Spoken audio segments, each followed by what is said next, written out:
नमस्कार, white paper में आपका स्वागत है। मैं हूं विनोद कुमार। दर्शकों, विकास को लेकर के महबूबा मुफ्ती को ऐतराज है। 3 परियोजनाएं जो जम्मू कश्मीर के लिए, खासतौर पर कश्मीर है, उनका कहना है कि ये परियोजना एक साजिश के तहत बनाई जा रही है ताकि यहाँ की जो पर्यावरण है उसको नुकसान पहुंचाया जा सके।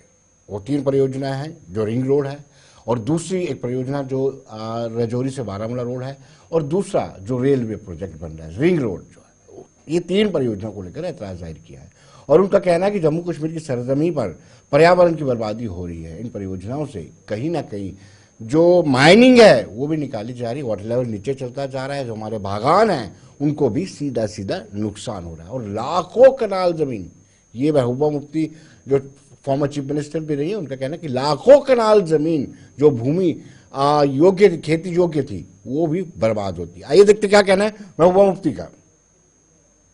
नहीं बन रहा है, आज बन रहा है सैटेलाइट टाउनशिप। हम जानना चाहते हैं उमर साहब से। हालांकि उनके एक एडवाइजर ने तो बयान दिया कि यहाँ के लोगों के लिए बन रही है, मगर हमें बताइए कौन से यहाँ के लोग जिनके लिए 30 टाउनशिप्स बन रहे हैं और इसका इम्पैक्ट क्या है हमारे एग्रीकल्चर लैंड पे। अगर आपने टाउनशिप्स बनाने हैं तो आप गांव को अपग्रेड कर लीजिए, वहां सहूलियतें दे दीजिए टाउन की। तो आप ये जो सारा हमारा एनवायरनमेंट, हमारा एग्रीकल्चर लैंड, हमारे पास जम्मू कश्मीर के पास अब बचा क्या है? पानी ऑलरेडी पूरे मुल्क और पाकिस्तान के बीच में बांटा जा रहा है। हमारे पास आज देखते हैं हमारे अंदर बिजली नहीं है, हम यहाँ बैठे हुए हैं इस वक्त क्योंकि बिजली नहीं है। तो मैं तो उन बातों में नहीं जाऊंगी कि उन्होंने क्या कहा था इलेक्शन से पहले, मगर मैं ये जरूर कहना चाहूंगी, उमर साहब से मेरी दरखास्त है, ये आपके हाथ में है। जो आपके हाथ में नहीं है उसको हासिल करने में टाइम लगेगा, उसमें हम मिलजुल के काम करेंगे। मगर जो आज आपके हाथ में है, ये जो हमारे एनवायरनमेंट, हमारे जम्मू कश्मीर की सरजमीन के साथ जो बर्बादी हो रही है, जो तबाही हो रही है, जो हमारे किसान इस वक्त बात भी नहीं कर पाते हैं, डर है उनको, बात करेंगे तो जेल में डाल देंगे, क्योंकि हम सोचा था यहाँ सरकार बनेगी तो लोगों का खौफ कम हो जाएगा, वो तो कम नहीं हो रहा है। तो इसलिए मेरी गुजारिश है आज की सरकार से कि ये जो 3 प्रोजेक्ट जिसका मैंने नाम ले लिया, ring road project, satellite township किसके लिए बन रही है वो हमें बता दे। कौन है इसके जो कहां से क्या, श्रीनगर टाउन को, जो श्रीनगर सिटी है उसको डिकंजस्ट करके जहां एक एक घर में 4-4 फैमिलीज रह रही हैं उनको आके बसाएंगे। हम कहेंगे हमारे सराखों पे टाउन से लोगों को लाएंगे, मगर उसके लिए भी आपने एग्रीकल्चर लैंड को बर्बाद नहीं करना, उसको तबाह नहीं करना। तो मैं चाहूंगी कि इसमें ये मुदाखलत करें और ये जो सड़कें बन रही है, चाहे राजौरी से बारामूला की हो, चाहे रिंग रोड हो, चाहे रेलवे हो, इसमें देखें कि इसमें हमारी कितनी तबाही, कितनी बर्बादी हो रही है। तो इसको रोकें, क्योंकि जो वो बचा सकते हैं उसको तो बचाएं। मेरी आप सबसे गुजारिश है कि इसके बारे में बात कीजिए, क्योंकि एक वक्त ऐसा आएगा जो हमारी नई जनरेशन है, हमारे पास रहने के लिए कोई जमीन नहीं होगी, हमें बिहार, यूपी, राजस्थान और पंजाब जाना पड़ेगा मजदूरी करने के लिए, हमारे पास कुछ भी नहीं बचेगा। अगर इसी तरह ये हमारी जमीन के ऊपर हम डेवलपमेंट के खिलाफ नहीं है, मगर development should not come at the cost of environment, at the cost of. चलिए, तो महबूबा मुफ्ती का कहना है कि पर्यावरण की आड़ में हमें विकास नहीं चाहिए। जिस तरीके से ये विकास किया जा रहा है इस पर चर्चा करेंगे। हमारे साथ प्रमोद कपाही जो बीजेपी से ताल्लुक रखते हैं, कपाही साहब हमारे साथ जुड़ चुके हैं। MR Qureshi, advocate MR Qureshi जो PDP के जनरल सेक्रेटरी हैं, वो हमारे साथ जुड़ चुके हैं, फॉर्मर MLC भी हैं। और सोहेल काजमी जो वरिष्ठ पत्रकार है। काजमी साहब आपका भी स्वागत है, कुरैशी साहब आपका भी स्वागत है, और कपाही साहब आपका थोड़ा फ्रेम ठीक नहीं है, आपका भी बहुत बहुत स्वागत है। शुरुआत मैं काजमी साहब से करूंगा। काजमी साहब, ये जो इस तरह की स्टेटमेंट आई है महबूबा मुफ्ती की 3 प्रोजेक्ट को लेकर के, उनका ये कहना है कि हमारी लाखों कनाल खेतीबाड़ी वाली जमीन जो है वो जाया कर रहे हैं एक साजिश के तहत, क्या कहेंगे सोहेल काजमी साहब? देखिए विनोद जी, ये उनका अपना पॉइंट ऑफ व्यू है, मैं उस पर कोई चर्चा नहीं करूंगा। लेकिन ये जहां तक मुझे लगता है और मैं देखता हूं कि 1996 में जब सिदरा टाउनशिप बनने लगी, जब मौलवी इफ्तिकार हुसैन अंसारी साहब हाउसिंग अर्बन मिनिस्टर थे, 2/3 मेजोरिटी थी और वो बड़ी फास्ट ट्रैक पे बननी थी, लेकिन कुछ जमीनों की एक्विजिशन की वजह से वो टाउनशिप नहीं बन सकी। उसके अलावा प्राइवेट एंटरप्रेन्योर्स पिछले 30-35 सालों में, जम्मू में भी, कश्मीर में तो फ्लैटों का तस्वुर नहीं था, आज तो कश्मीर में बेशुमार फ्लैट्स आपको दिख रहे हैं, बन रहे हैं, जो प्राइवेट कंस्ट्रक्शन कंपनीज बना रही। और जहां तक रिंग रोड्स का ताल्लुक है, ये एक NHAIA और मिनिस्ट्री ऑफ रोड्स के बीच में एक पैक्ट हुआ था अटल जी के टाइम पे, और ये नेशनल प्रोजेक्ट्स में है जहां तक मुझे याद है, क्योंकि मैं काफी उसको उसमें 2-3 बार उसमें शमूलियत की, उन मीटिंग्स में देखा हुआ है, पता है मुझे। और नेशनल प्रोजेक्ट्स में जो चीजें आती हैं पूरे भारत के लिए आई है, जम्मू कश्मीर कोई अछूता नहीं है उससे। ये जो आप जाल देख रहे हैं सड़कों का, रिंग रोड्स का और ये आउटर रिंग रोड्स का, ये सब एक कंसीव प्लान है पूरे इंडिया के लिए, और जम्मू कश्मीर में भी वो प्लान्स है। और बहुत से ऐसे इलाके कश्मीर में थे, अभी भी हैं, जो रोड कनेक्टिविटीज के बिना है। और 2016 का एक सर्वे था मिनिस्ट्री ऑफ रोडवेज का कि जो जम्मू कश्मीर में कुछ उस वक्त का जो सर्वे था, 1620 कुछ ऐसे गांव हैं जो बिना रोड कनेक्टिविटी के थे तब। और अब जो है इन रोडों से और इन रिंग रोडों से मुझे लगता है कनेक्टिविटी जो है काज़मी साहब, हम कुरैशी साहब से जानते हैं। आज पर्यावरण की आप बात कर रहे हैं, तो मुझे लगता है यहाँ जब नीतीश सेन कमीशन रिपोर्ट बनी 1997 में, अगर आपको याद होगा, 300 कुछ पेजेस की, जब एवलॉन्च आया था बाबा अमरनाथ यात्रा में, उसके बाद तो सबकी सरकारें रही, नीतीश सेन कमीशन की रिपोर्ट जो है वो डस्टबिन में पड़ गई, और वो आज तक उस पर तो कोई एक्शन हुआ नहीं। मुझे नहीं लगता है कौन क्या बयान देता है, किस तरह से बयान देता है, या कुछ इश्यूज नहीं रहे। चलिए काज़मी साहब, कुरैशी साहब से जान लेते हैं। कुरैशी साहब, ये कोई सियासत का नया हिस्सा है क्या? एडवोकेट कुरैशी साहब जो जनरल सेक्रेटरी है भारतीय PDP के, कुरैशी साहब, ये सियासत का कोई नया हिस्सा है?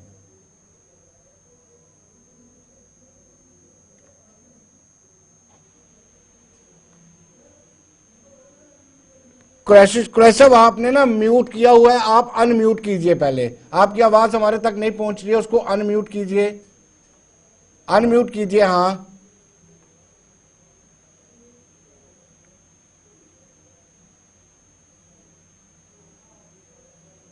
जी कुरैशी साहब, इसको अनम्यूट कीजिए।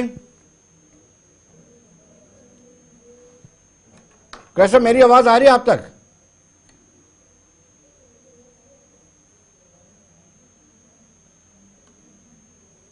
आपका फोन म्यूट है। चलिए कपाई साहब, आज जो स्टेटमेंट दिया महबूबा मुफ्ती ने, आपका क्या कहना है? कुरैशी साहब के बाद वापिस लौटते हैं, लेकिन पहले कपाई साहब से जानते हैं।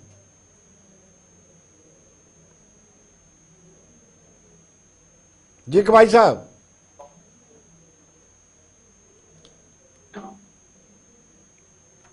कपाई साहब, आपसे सवाल पूछा था मैंने। कपाई साहब, इस स्टेटमेंट को आप कैसे देखते हो, महबूबा मुफ्ती के स्टेटमेंट को? विनोद जी नमस्कार। जी मैं जी, ये कहना चाहता हूँ कि महबूबा जी, मेरी आवाज आ रही है ना? हाँ बिल्कुल आ रही है आवाज आपकी।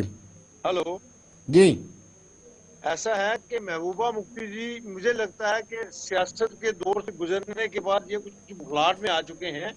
इनको मुझे लगता है कि जो कश्मीर ने और जम्मू कश्मीर ने जो इनको आईना दिखाया है, मुझे उस आईने को देख के इनको थोड़ा सा थरथराहट पहुंची हुई है। और डेवलपमेंट का जहां तक इश्यू है कि जम्मू कश्मीर की डेवलपमेंट जो है वो डेवलपमेंट जो है वो एक इनका मुद्दा नहीं है, वो सेंटर की तरफ से हो रही है। और मुझे लगता है कि ठीक कहा हमारे साहिल जी ने कहा कि ये हमारा जो सपना था, ये अटल बिहारी वाजपेयी जी के टाइम से ये डेवलपमेंट शुरू हुई जी, और उसका जो आगे सिलसिला है। बीच में 10 साल जो कांग्रेस के रहे उन्होंने नहीं काम किया, लेकिन अब माननीय हमारे यशस्वी प्रधानमंत्री नरेंद्र भाई मोदी जी ने इसको आगे बढ़ाया। आज जम्मू कश्मीर में प्रोजेक्ट्स की बरसात है, जम्मू कश्मीर में डेवलपमेंट हो रही है, रोड कनेक्टिविटी हो रही है, फ्लाईओवर्स बन रहे हैं और एजुकेशन सेक्टर मजबूत हो रहा है। चलिए कपाई साहब, नहीं आ रही, इनको नहीं लगता था कि चलिए कुरैशी साहब, कपाई साहब का ये मानना है कि ये बौखलाहट है, आप हार चुके हैं, इसलिए इस तरह की स्टेटमेंट दी जा रही है। क्या ये सियासत का नया हिस्सा है? 3 प्रोजेक्ट का नाम लेकर के, चिन्हित करके ये कहना है किससे देखिए नुकसान हो रहा है जी? देखिए विनोद जी, देखिए मैं कपाई साहब को भी सुना है और सोहेल काजमी साहब को भी सुना, और मोहतरमा महबूबा मुफ्ती साहब की भी प्रेस कॉन्फ्रेंस मैंने सुनी सुनी और है, देखी हाँ है। जी। देखिए उनका साफ साफ कहना था कि हम कोई डेवलपमेंट के खिलाफ नहीं है, हम जम्मू एंड कश्मीर की डेवलपमेंट चाहते हैं, लेकिन आप जम्मू एंड कश्मीर के एनवायरनमेंट और इसकी टोपोग्राफी को किसी दूसरी रियासत के साथ नहीं मिला के देख सकते। उन्होंने जो देखिए ना उत्तराखंड में जो हालात हुए, इसी तरह जो सड़कें निकली तो जी वहां पर जितनी तबाही हुई जी उसका उन्होंने जिक्र किया। आज देखिए अगर आपको रोड रजौरी से बारामूला अपग्रेड करनी है तो आप मुगल रोड पर ही टनल क्यों नहीं बना दे सकते? ये बात उन्होंने कही, हम भी सारे यही कहना चाहते हैं। आप एक अल्टरनेटिव अगर इस तरह से देना चाहते हैं, नया प्रोजेक्ट बना के, तो कितने जंगल आप देखिए वहां पर झील्स है पानी की ऊपर पहाड़ पर जो हमें 12 महीने पानी देती है, जी। और जिससे हमारे पीने के लिए हमें वो देखिए इस तरह से प्रोजेक्ट बनेंगे अगर पहाड़ों को इस तरह से काट के, तो कैसा? एनवायरमेंट तो दूर, जंगल पूरे का पूरा बर्बाद हो जाएगा। चलिए, सुरेश कैसे साहब, मैं आपको मैं आपको बताना रोकूंगा, चाहता थोड़ी हूं। जानना चाहूंगा। कादमी साहब, आप मुझे बताइए, क्या पीपल्स डेमोक्रेटिक पार्टी को एनजीटी के कामकाज पर एतराज है? नेशनल ग्रीन ट्रिब्यूनल, आपको पता है वो किस तरीके से सख्ती से काम करता है? जी कादमी साहब। देखिए विनोद जी, पूरे हिंदुस्तान में हर स्टेट में हर विंग काम करता है। एनवायरनमेंट एक बड़ा इंपॉर्टेंट विंग है। जी जम्मू कश्मीर तो स्नो बाउंड एरिया है और आपको पता है यहाँ तो बहुत से ऐसे इलाके हैं जो रोड कनेक्टिविटी से महरूम हो जाते हैं, जहाँ बहुत से मसले हैं। उसके लिए गवर्नमेंट ऑफ इंडिया के बहुत से इदारे यहाँ काम करते हैं और बड़े मजबूती से काम कर रहे हैं। पानी सबसे बड़ा मसला है कश्मीर में। ड्रेनेज तो कभी 70 साल में हमने देखी नहीं। पिछले जब फ्लड की सिचुएशन आई उसके बाद हमने ड्रेनेज बनना शुरू देखा कश्मीर में। मेरा भी घर है वहां, मैं भी जी जाता रहता हूँ। और जी पानी जो है एक आम सी चीज है। और बहुत नेशनल मीडिया ने, आपने भी किया कि ये एक फ्लड प्रोन एरिया है कश्मीर, शुरू से, आज से नहीं है। जी 200 साल पहले से भी ये कोट किया हुआ है मीडिया के एतबार से। उस पर तो किसी सक्सेसिव सरकार ने काम नहीं किया। उसके पहले 70 से पहले हम जानते हैं कि वहां ड्रिल्स हुआ करती थी, फ्लड की ड्रिल्स हर डिस्ट्रिक्ट, हर तहसील में पीएचई और बाकी इदारे किया करते थे। और कुछ कोई ऐसा तो काम किसी ने किया नहीं। एनवायरमेंट के लिए मैंने आपको कहा, नीतीश सेन कमीशन रिपोर्ट आप पढ़िए 1997 की, उस पर तो किसी सक्सेसिव सरकार ने काम नहीं किया। अब जहां तक एनवायरमेंट का ताल्लुक है, अब मुझे लगता है कि कोई पार्टी इतना जबरदस्त उसके पास मुद्दा आ गया कि एनवायरनमेंट से डिस्टर्ब हो जाएगा, एम्प्लॉयमेंट जो है वो जनरेट नहीं होगी, एग्रीकल्चर सेक्टर हमारे जो है बैठ जाएंगे। इसके लिए देखिए, इसके लिए लोग जो है ह्यूज कंपनसेशन ले रहे हैं। जहां जहां से ट्रेन जा रही है वहां वहां से रोजगार के माध्यम खुल रहे हैं। आप सुनिए कुरैशी साहब, बिल्कुल आप अपना पॉइंट ऑफ व्यू रखिए, लेकिन मैं जहां तक जानता हूं, एक जो मुसीबत पाकिस्तान की तरफ से है, अवंतीपुरा की रोड देखिए और वहां जहाज लैंड हो रहे हैं, तो एक करारा जवाब पाकिस्तान को है और उन फ्रिंज एलिमेंट्स को है जो विद इन स्टेट हैं, जो जम्मू कश्मीर को फिराक में रहते हैं किसी तरह किसी डिस्टर्ब करने के लिए। लद्दाख और करगिल के लोग 3-3 4-4 महीने महरूम रहते थे रोड कनेक्टिविटी के बिना। आज अटल सेतु और बाकी जो टनल्स हैं वो बन रहे हैं और पूरे हिंदुस्तान के साथ वो जुड़ रहे हैं। तो ये कहना सिर्फ अपोजिशन करना, अपोज करना कि देखिए लद्दाख के लोग नहीं है, करगिल के लोगों को तो करगिल वॉर के बाद पता चला पूरे हिंदुस्तान में कि करगिल भी कोई इलाका है। और वो लोग दुआ करते हैं कि जल्दी बर्फबारी हो और वो पानी जो है ग्लेशियर बन जाए और पूरा साल हमें पानी का जो निकास है वो पीएचई की पाइपों से, बर्फों के पानी से वो अपना रोजगार, अपनी जिंदगी जी चलाते थे। जी। तो हर इंसान को चलिए जीने का हक है और चलिए, उसके मैं लिए कुरैशी मर्कज साहब के से जानता एंडीवर्स हैं हूं। कादमी साहब, आपको डेवलपमेंट की तरफ बढ़ रहे हैं, जी तो कादमी उसके लिए साहब हमें आपको उसको हमें रोकूंगा। सराहना चाहिए। देखिए कादमी साहब आपको रोकूंगा, कुरैशी साहब के पास जाना है। कुरैशी साहब, आप नहीं चाहते यहाँ से जम्मू से स्टेशन पे बैठे और सीधे श्रीनगर रेलवे उतरे? कुरैशी साहब, जी आपको अच्छा नहीं लगेगा जी जी जी जम्मू के रेलवे स्टेशन से आप देखिए बात बैठेंगे? सुने मेरी। जी देखिए किसने रोका रेलवे के लिए? जो रेलवे बनी, देखिए ना, कोई ये कह रहा है, देखो आप जो बात कर रहे हैं या काजमी साहब जो कह रहे हैं नाली पानी नलके की बात कर रहे हैं, देखिए सुने, उसको कोई अपोज कर रहा है? आप देखिए ना, एक मुगल रोड पहले से बनी, उसमें टनल का कोई आप प्रावधान करके उसको नहीं कर रहे। आप एक अल्टरनेटिव रजौरी से बारामूला की रोड को ले, उसके आगे कितनी अराजी जो है हमारे पास पहले ही, कौन सी अराजी है जहाँ जब आप 1,30,000 कनाल जमीन जो है इन प्रोजेक्ट में, और जो 30 टाउनशिप बना रही, आप किसी एक 30 गांव को ले लो, आप उसको टाउनशिप में बदल लो। आप कहते हो कि नहीं जी हमने उसको, किसको बसाना है वहां पर? आप ये 30 नए टाउन बना रहे हो। आप ये कहना चाहते हो जिस तरह से रोड, और कितनी एक बड़ी पॉपुलेशन है कश्मीर वैली की, कि जहां आप इतने बड़े प्रोजेक्ट को, आपने एक जिक्र किया अवंतीपुरा इसका जो जहाज के उतरने का, वहां किसने पोस्ट किया? अब देखिए जहां डिफेंस की बात आती है या मुल्क की सलामती की बात आती है तो कोई उससे पोज नहीं करता, लेकिन आप नवाला छीन के आप उसमें कौन सा प्रोजेक्ट और कौन से टाउनशिप आप लेआउट करो ना। आप ये 30 टाउन जो बसाने चाहते हो, उस टीम को बसाने के बजाय आप वहां का गांव अडॉप्ट करो, 30 गांव जो सड़क नेशनल हाईवे के नजदीक है। आप ये समझ से बाहर है मामला। आप रजौरी से मुगल रोड में आप टनल बना नहीं रहे हो। ये रोड जो हम 70 साल से देख रहे हैं, यहां से जम्मू से जो बनाल वाली अभी तक कंप्लीट हुई नहीं। आप रजौरी से सीधे एक डिस्ट्रिक्ट से सीधा निकाल के आप जाना चाहते हो बारामूला, उसमें कितनी झील्स है पानी की ऊपर, वो कटेंगी, कितने दरख्त कटेंगे, कितना पहाड़ कटेंगे। आप मुगल रोड में से एक टनल निकालो, आपका सरफेस निकल जाएगा दूसरी तरफ और आमदोरफ्त हो जाएगी। आप ये क्या देना चाहते हो? कितना का एरिया है हमारा वैली कश्मीर? कितना कपाई साहब से जानते हैं, कपाई साहब 4 प्रोजेक्ट आप कपाई साहब से जानते हैं। मेरी बात अगर सुन ले, नल के पानी की बात नहीं है, या नल का पानी या ड्रेन की बात नहीं है, आप 4 प्रोजेक्ट की बात हो रही है। 4 प्रोजेक्ट में गवर्नमेंट की मंशा क्या है इसमें, कि आप पुराने प्रोजेक्ट छोड़ के कनेक्टिविटी की बात करते हैं। अभी गांव कितने जो है वो कनेक्ट नहीं हुए, क्या इससे गांव कनेक्ट हो जाएगा? जी ये जो 4 प्रोजेक्ट का रिंग रोड आपके पास अराजी नहीं है वहां पर। कपाई साहब के पास जाने से पहले सबसे ज्यादा एक छोटा सा ब्रेक के बाद वापस लौटते हैं। प्रमोद कपाही जी के पास जाऊंगा जो बीजेपी के लीडर हैं।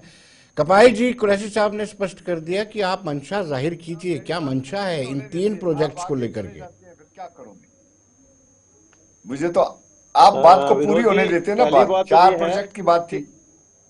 चलो कपाही साहब से पूछ लो। कहा रजौरी बारामूला रोड का, रजौरी बारामूला रोड का बताओ इनको। रजौरी बारामूला रोड बनाना इसलिए जरूरी है कि देश की सुरक्षा का मसला है। आर्मी को जाने की दिक्कत आती है, बॉर्डर है हमारा लगता है, उसकी सुरक्षा चाहिए। और खासकर फार फ्लंग एरिया जो है वहां हमारे लोग रहते हैं। इनको पूछिए 70 साल में वहां ये किसी को पानी नहीं दे पाए, ये वहां बिजली नहीं दे पाए, ये वहां रोड नहीं दे पाए। आज अगर सेंट्रल सरकार कुछ करना चाहती है उन गरीब लोगों के लिए, इनको तकलीफ क्यों हो रही है? दूसरा, जिसने कहा फॉरेस्ट लैंड का बात, मैं ये इनसे पूछना चाहता हूं कि जब इनके मंत्रियों ने फॉरेस्ट लैंड घेर कर अपने 10-10 कनाल, 20-20 कनाल, 100-100 कनाल के बंगले बनाए हैं और वहां फार्म हाउस खोले हैं, तब फॉरेस्ट लैंड का इनको याद नहीं आया। मैं गिन के दिखा सकता हूँ किस किस के बाद कितनी जमीन है। और इनको समझ आनी चाहिए। डिप्टी चीफ मिनिस्टर का नाम लो ना, जो जिसने यहाँ बनाई, आपने दोनों चीफ मिनिस्टर वहां देखो, उनके नहीं याद आपको आ रहे? लोगों को पानी अब किस हमारे रोड नहीं है, पीडीपी के मंत्री ने फॉरेस्ट में कब्जा किया है? आप अपने डिप्टी चीफ मिनिस्टर का नाम लो दोनों का, क्या वो इंसान नहीं जो फॉरेस्ट लैंड पर है। कपाई साहब जवाब दीजिए। उन्होंने कहा है आप डिप्टी चीफ मिनिस्टर तो आपके फॉरेस्ट लैंड आर्मी के अम्युनिशन पर बैठे रहे, आर्मी की जमीन पे बैठे रहे। हमारा किसी का नाम लेके दिखाओ, हम लगा देंगे पेड़। कौन सा हमारा जिसमें फॉरेस्ट लैंड में हमारे बंगले बने हुए? इस तरह से लमसम स्टेटमेंट नहीं देनी चाहिए, पढ़ के आना चाहिए। आपके 2 deputy chief minister forest land पर कब्जा। आज जिस घर में साइकिल नहीं होता था, आज 4-4 गाड़ियां उसके घर में है, वो कहां से लेकर जाएगा? रोड की भाई आपके पास 10 साल हुकूमत थी, आपके पास 10 साल यहाँ हुकूमत थी, आप प्रूव करते ना किसी एक बात को। जाना होता 3 दिन लगते थे। कुरैशी साहब सुनिए, कपाई साहब आपके पास हुकूमत थी, आप करप्ट लोगों को पकड़ते गिरेबान से। कुरैशी साहब कह रहे हैं 10 साल हुकूमत की उन्होंने। एलजी आपका था, एलजी आपका, उसको चीफ मिनिस्टर आप यहाँ लोकल एलजी नहीं लगा सके और आप बातें कर रहे हो। नहीं आ रही, आप चाहते हो कि लोग उसी तरह झल्लत की जिंदगी व्यतीत करें और वो बाबा जंदूर की नदियां आपकी पता नहीं लखनपुर पार से बहती होंगी, लेकिन ये झारखंड या ये उत्तराखंड नहीं है, जम्मू एंड कश्मीर का एक पहाड़ काटोगे पूरे का पूरा एनवायरमेंट खराब हो जाएगा। जाने के लिए रास्ता देना ये सरकार की प्राथमिकता होती है और इसके लिए आपको आपके मकान से रुकने वाला नहीं है। या महबूबा जी कहेंगे आप ट्रैक से उतर रहे हो, ये काम रुकने वाले नहीं है। जो प्रोजेक्ट भारत सरकार ने शुरू किया है, कौन सा डिफेंस का प्रोजेक्ट? आपको टोपोग्राफी पता है रजौरी की? रजौरी से बारामूला की टोपोग्राफी आपको अरे पता ही नहीं, आप डेमोक्रेसी ऐसे यहाँ तो जम्मू से मैंने बैठ कहा के ना, बात कर रहे हो। आपकी डेमोक्रेसी रजौरी तब से कहाँ थी? बारामूला जब आपने रोशनी एक्ट की पीर जमीन सारी पंचाल आता है, घेर पीर के पंचाल की अपने पहाड़ी अपने कहाँ की पिंजरे पड़ेगी बना आपको? दिए, तब आपको क्या डेमोक्रेसी कह नहीं रहे हो? दिखी। बॉर्डर तो कहाँ पूरा पर है? फर्स्ट बारूमा में आपने रहता लिया, हूँ, हमें वो पता है तब बॉर्डर आपको कहाँ पर है। डेमोक्रेसी नहीं दिखी। क्या बातें कर रहे हैं आज डिफेंस की? लोगों को आप रास्ता दे डिफेंस रहे वालों हैं, की जो आज हालत है वो लोगों को मैं आप जानता हूँ एजुकेशन आर्मी दे की, रहे हैं, वो बेचारे आप उनके आज कहाँ काम लोगों करता है? को यहाँ पानी तो दे रहे हैं, ठेकेदारियां बिजली दे रहे हैं, हैं, आपको यहाँ तो डेमोक्रेसी सिर्फ रास्ता सिर्फ नहीं है।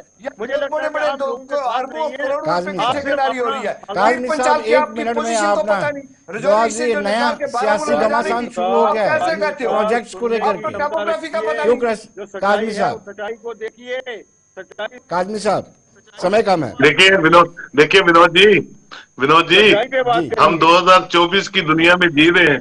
2024 की दुनिया में जी रहे हैं। मैं भी पीर पंचाल का हूँ, 3 टनल्स बन रहे हैं और मुझे लगता है लेकिन ये नेक्स्ट बात ईयर तक 1960 की मैं कर रहे जब हैं पुंछ ना। जाऊंगा तो ये बिल्कुल तीन 4-5 पंचाल घंटे के में नहीं पुंछ बने। पहुंचूंगा। काफ़ी साल जी। की एक तो बात, है, जहाँ दूसरी से बात यह है बारामूला जानी है, कि वो मुझे रोड लगता है हिमाचल पूरा मरकज को पीर जो भी पंचाल का, डेवलपमेंट पीर करनी पंचाल हो काटा या जो भी जाएगा। चीज यहाँ कंसीव्ड हो, टाउनशिप्स हो, वो पीडीपी से पूछना चाहिए, उनसे कंसल्ट करना चाहिए, क्योंकि वो एनवायरमेंटलिस्ट है, वो सारी फॉरेस्टेशन जानते हैं। मैं आपको बता दूं पिछले 4 सालों में 1.5 करोड़ प्लांट यहाँ जम्मू कश्मीर में लगे हैं एलजी एडमिनिस्ट्रेशन में। आप फॉरेस्ट डिपार्टमेंट से चेक कीजिए, 1 करोड़ 50 लाख काज़मी पौधे साहब, जम्मू कश्मीर काज़मी में साहब, लगाए गए समय हैं समय इजाजत नहीं फॉरेस्टेशन दे के रहा है। हिसाब से। काज़मी साहब, आप बहुत छोड़िए बहुत ना। शुक्रिया।